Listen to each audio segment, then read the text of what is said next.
Halo, jumpa lagi dengan saya di Kuliah Apoteker Anton. Kali ini kita akan membahas tentang metode kuantitatif untuk studi klinis atau penelitian klinis begitu. Dan ini digunakan untuk mata kuliah metodologi penelitian di Fakultas Farmasi Universitas Jember. Topik ini akan dibahas dalam kurang lebih 8 video gitu ya. Dan saya harap videonya bisa singkat-singkat agar tidak terlalu memakan banyak waktu untuk Anda belajar. Nanti belajar mandiri bisa lewat buku atau sumber-sumber lain dari internet. Baik, langsung saja. Sebagai overview, kita akan membahas sedikit tentang introduction, kemudian ini yang menjadi video pertama ini, kemudian setelah itu ada observational study designs dan experimental study designs, dan juga nanti outro. Nah, di observational study designs nanti ada sekitar 5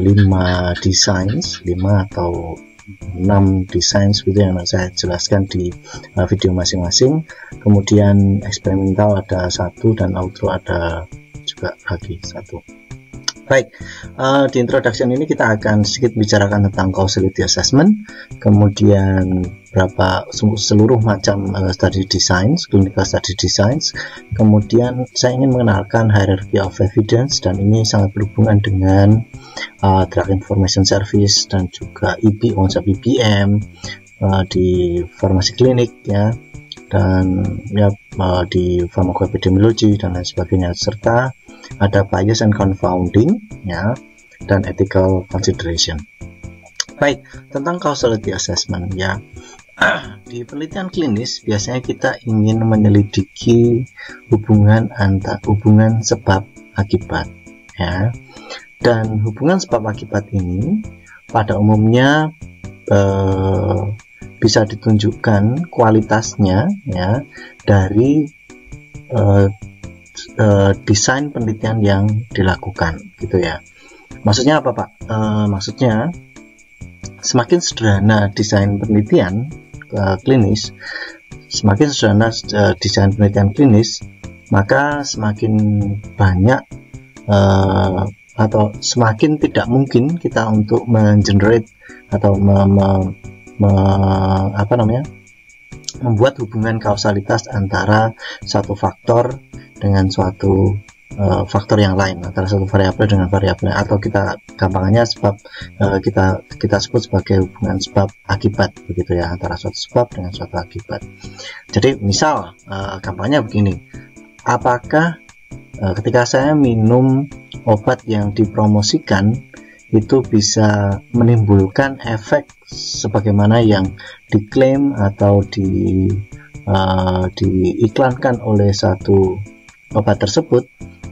Nah, biasanya obat nggak iklan, kecuali obat bebas gitu ya, tapi kurang lebih seperti itu.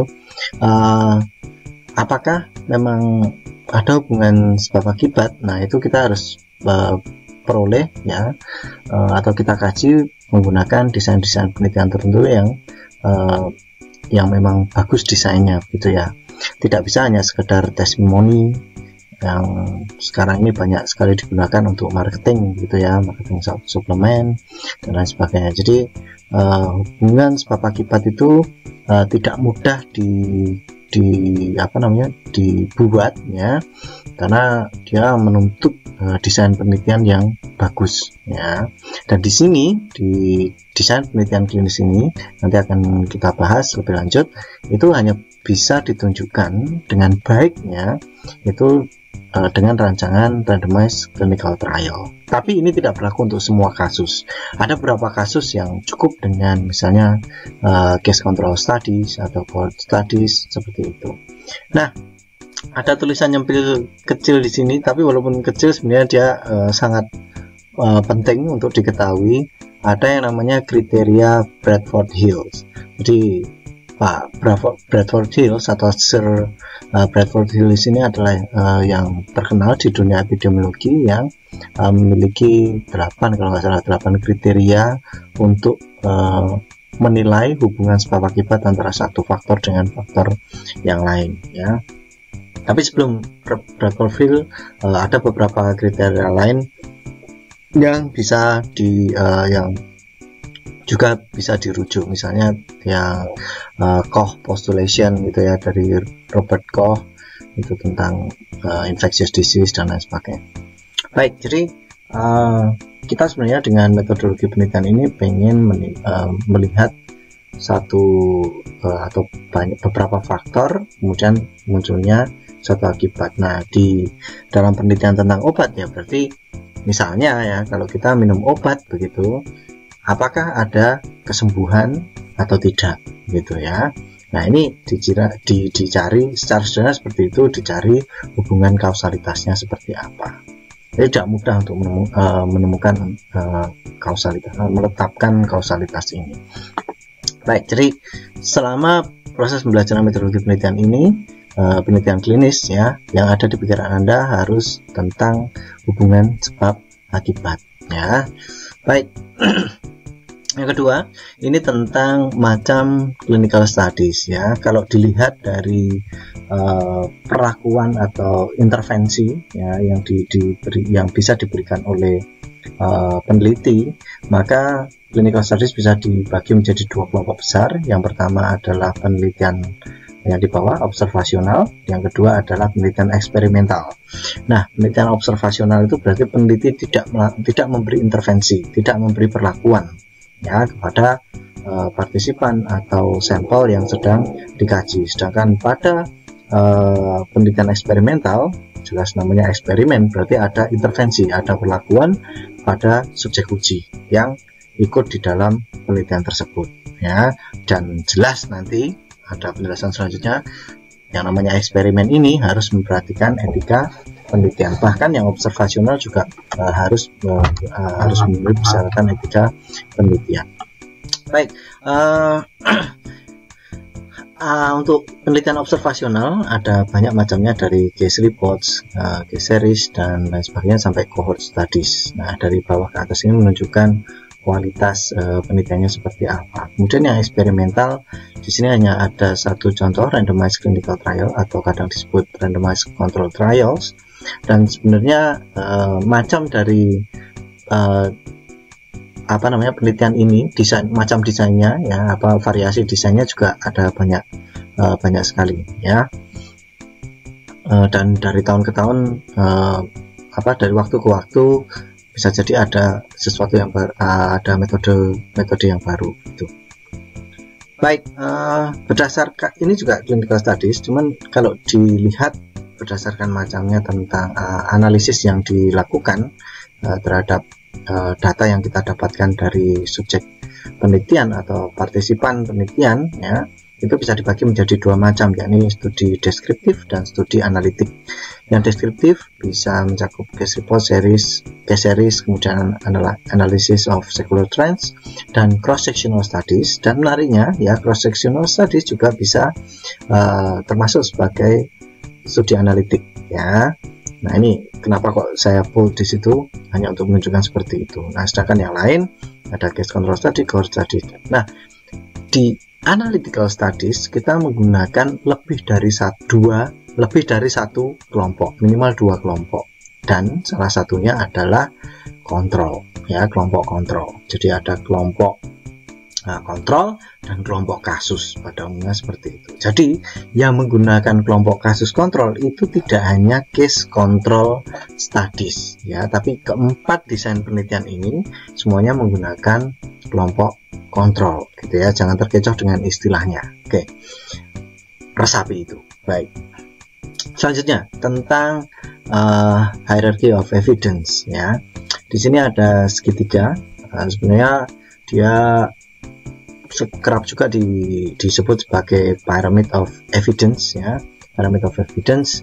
Dari yang bawah ke atas, kalau kita bisa lihat di situ jumlahnya semakin kecil ya, mengerucut semakin kecil. Ini menggambarkan jumlah penelitian yang dilakukan ya tidak tepat untuk segitiga seperti ini, tapi ini bisa untuk menggambarkan bahwa penelitian yang yang dilakukan dengan desain case studies, case series, kemudian analisis secular trends, jelas jumlahnya jauh lebih banyak daripada cross sectional studies, lebih sedikit lagi yang case control studies ya, dan seterusnya sampai ke atas ya. Baik, di sini ada yang ke bawah ini kita sebut sebagai primary research, kemudian yang ada systematic reviews dan meta analysis ini kita sebut sebagai secondary research. Karena systematic reviews ini tidak kita bahas di metodologi penelitian klinis ini, tapi Anda nanti akan mengenalnya di kuliah farmasi klinik gitu ya. Nah, ini dikatakan secondary research karena dia meriset hasil dari primary research, terutama yang disasar adalah randomized clinical trial atau randomized control trial atau RCTs gitu ya. Baik. Nah, saya tadi bilang saya menyinggung tentang evidence atau bukti ya, pyramid of evidence atau hierarchy of evidence gitu ya. Pyramid kalau digambarkan 3 dimensi, kalau ini ya kayak triangle of evidence gitu ya. Tapi biasanya kita nyebut pyramid of evidence gitu. Nah, kalau kita lihat di sini ada panah abu-abu ke atas ini menunjukkan kualitas bukti yang semakin ke atas itu semakin baik kualitasnya. Ya, jadi dari sisi bukti, kalau kita bisa menemukan hubungan antara sebab dengan akibat di randomized clinical trial itu jelas jauh lebih baik buktinya daripada ketika kita menemukan hubungan antara satu faktor dengan faktor lain dari cross sectional studies. Misal gampangnya seperti ini. Misal apakah misalnya faktor tertentu, misalnya makan pedas ya, apakah dia sebenarnya ada hubungannya dengan timbulnya misalnya gastroesophageal reflux disease ya. Ini bisa diperoleh dari cross sectional studies, tapi buktinya tidak cukup kuat.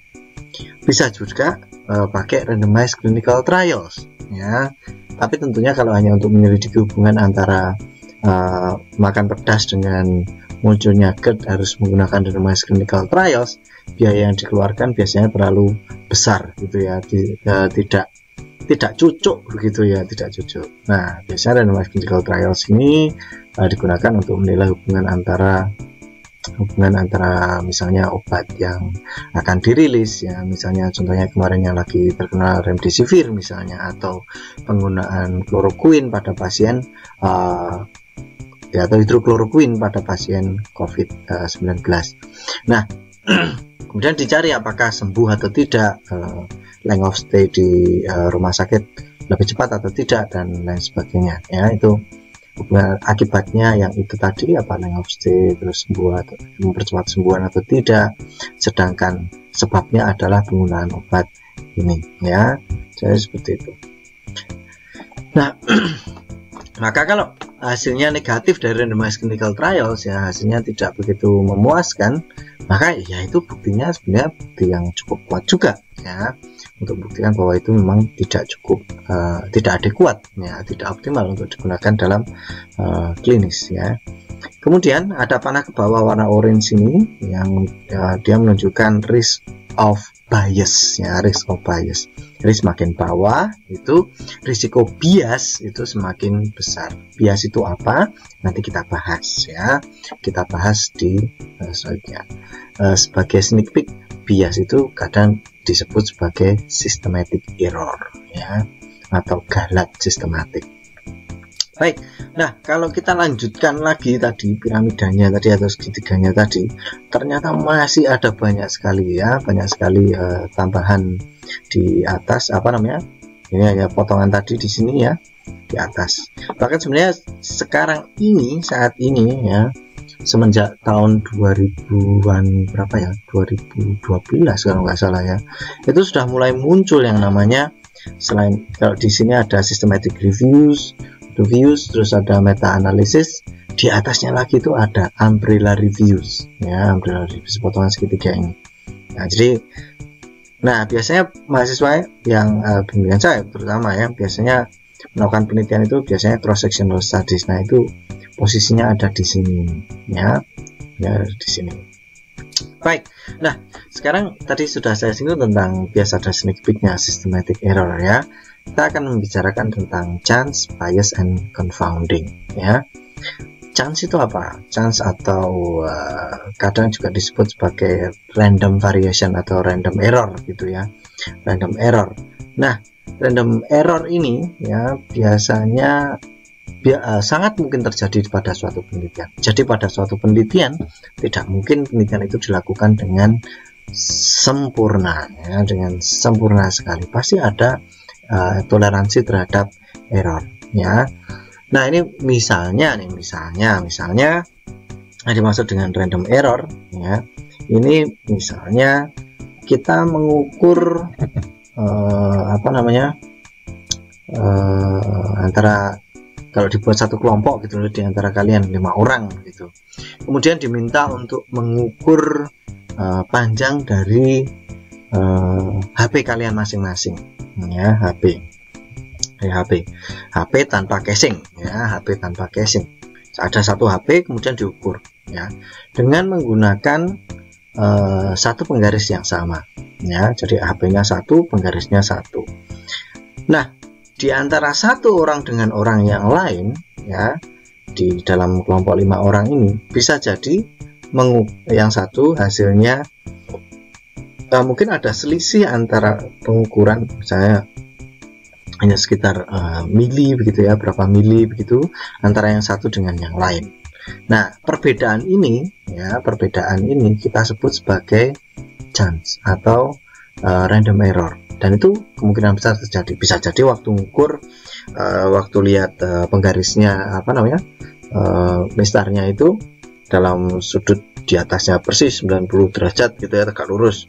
Yang satu agak miring seperti ini, yang satu mungkin dengan lebih miring lagi. Jadi pembacaan pengukurannya bisa jadi pembacaan panjangnya tadi bisa jadi berbeda. Nah, ini karena variasi gitu ya, karena variasi.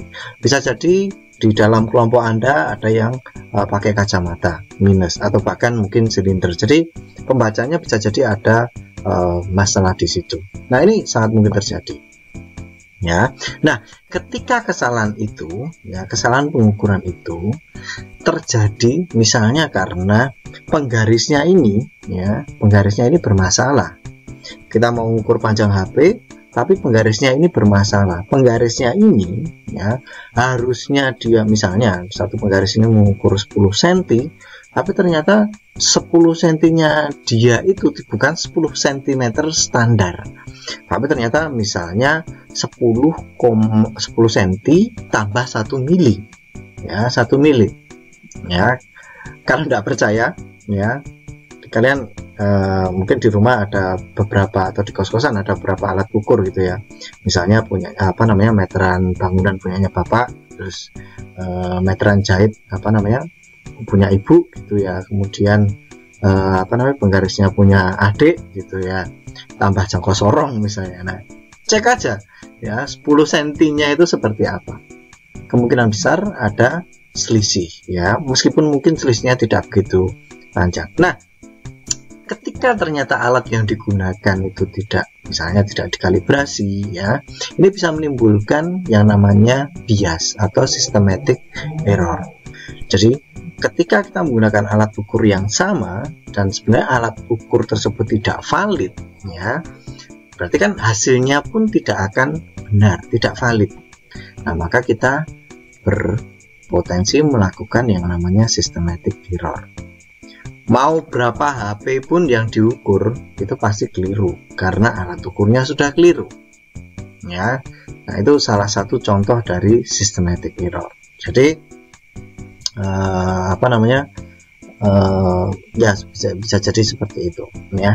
Kemudian ada istilah yang namanya confounding ya. Confounding ini ya, faktor yang bisa mempengaruhi interpretasi dari hasil, dari outcome, dari akibat gitu ya. Sebagai contoh, ini contoh klasik ya, misalnya orang yang membawa, misalnya ada suatu penelitian ya, antara orang yang membawa korek api kemana-mana, yang selalu membawa korek api ya, maksudnya nggak selalu kemana-mana mandi bawa korek api, enggak. Misalnya kalau keluar rumah bawa korek api dan lain sebagainya, dengan orang yang jarang atau bahkan sama sekali tidak pernah membawa korek api keluar rumah ya. Dicek ya, ini menjadi semacam faktor risiko gitu ya, faktor-faktor yang bisa mempengaruhi munculnya suatu akibatnya. Dan akibat yang dicek adalah misalnya lung cancer atau kanker paru ya. Nah, ternyata ketika dicek ya, ketika diteliti begitu, ternyata yang menderita kanker paru ini ya, mereka yang menderita kanker paru biasanya lebih cenderung membawa korek api dibandingkan tidak. Nah, sekarang yang menjadi masalah adalah apakah korek api ini berhubungan langsung dengan kanker paru? Nah, tentunya tidak ya, tentunya tidak.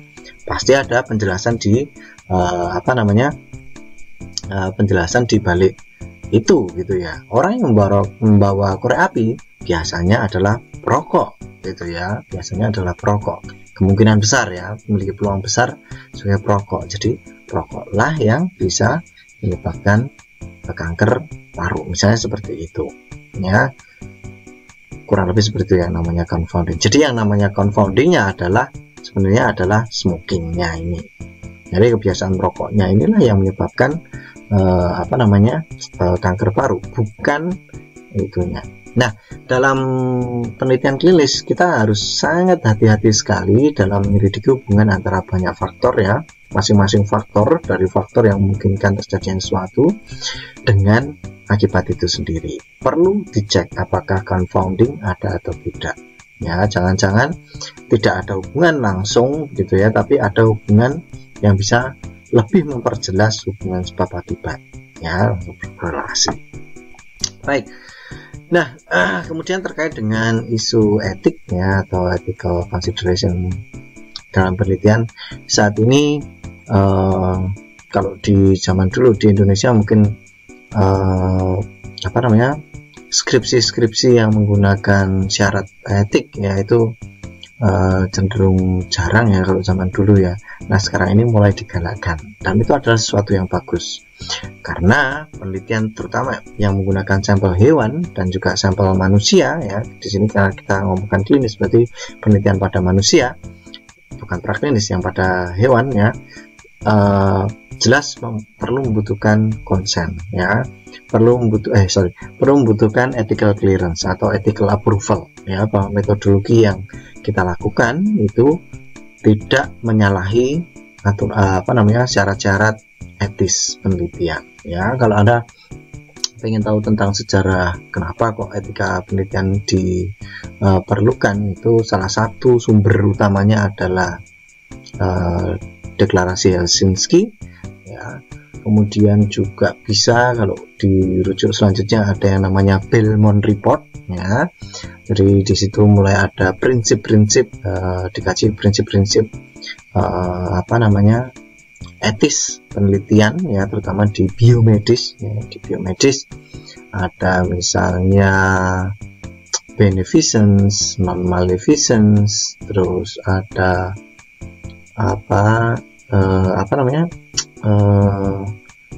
kerahasiaan gitu ya, dan juga ada berapa, ada 4 sebenarnya, ada 4, saya agak lupa ya, tapi paling enggak dengan menuruti beberapa pertanyaan di sini, dengan memikirkan ya beberapa pertanyaan di sini, menjawabnya, nah kita mulai memikirkan tentang pertimbangan etika penelitian gitu ya. Nah, biasanya ketika kita apply untuk ethical clearance, ethical approval, kita harus mengisi formulir ya, yang di dalamnya kita perlu menjelaskan tentang penelitian kita seperti apa dan lain sebagainya ya, termasuk aspek-aspek etika yang pasti disusun berdasarkan pertanyaan-pertanyaan di situ, disusun berdasarkan aspek-aspek etika yang perlu diperhatikan dalam penelitian. Baik, demikian introduction dari saya, semoga berguna dan sampai jumpa di video selanjutnya ya, bye.